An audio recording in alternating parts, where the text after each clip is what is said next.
Aujourd'hui, nous allons découvrir comment faire un buisson pour votre jeu. Ce dernier sera tout à fait exploitable dans vos projets 2D. Lancez AZEprite, puis Files, New. Choisissez une taille de 160 pixels de large sur 32 de haut. Je prends une largeur assez large pour vous montrer les 5 étapes de la réalisation d'un buisson en pixel art. J'utiliserai 3 couleurs pour cette création. Sachez néanmoins qu'elle peut être grandement améliorée. J'utilise également une palette de couleurs que j'ai prise sur le site lowspec.com. Ensuite, je prends la sélection ellipse et je me place dans le coin supérieur gauche. Je fais une sélection jusqu'au bas droite et j'obtiens un cercle.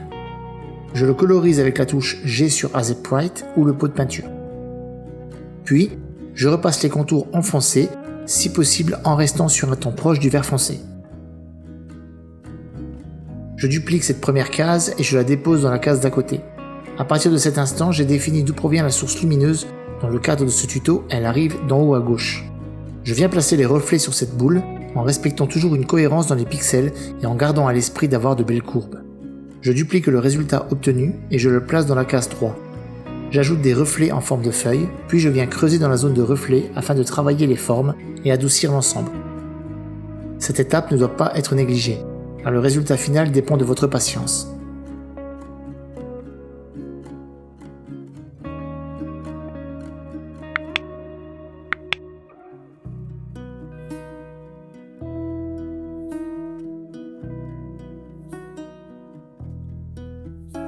Je copie puis colle dans la case suivante. Ici, je pose les ombres sous les feuilles et les irrégularités foncées à la base du buisson.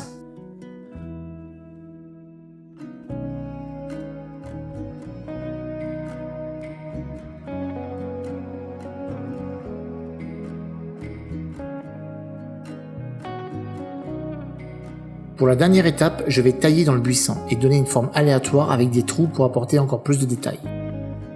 Cette étape n'est pas à prendre à la légère et doit être scrupuleusement réalisée. Une fois le travail fini, j'exporte en PNG directement dans le répertoire d'Unity où se trouve mon projet. Sous Unity, je prépare la configuration du sprite. Les réglages sont Sprite Mode multiple, Pixel per unit 16 pixels, Filter Mode Point, Compression None. Cliquez sur Apply, puis Sprite Editor, puis Slice avec le type en Grid by Cell Size. Entrez 32 x 32 pixels, puis cliquez sur Slice et Apply.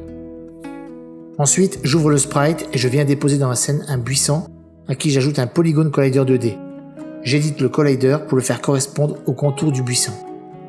Une fois cette étape terminée, il ne me reste qu'à lancer le jeu et profiter de mon asset 2D. La vidéo est maintenant terminée, j'espère qu'elle vous aura plu. Dites-moi en commentaire ce que vous en avez pensé. Moi je vous donne rendez-vous prochainement pour une nouvelle vidéo. En attendant, abonnez-vous et n'oubliez pas d'activer la cloche de notification pour ne manquer aucune vidéo. À bientôt.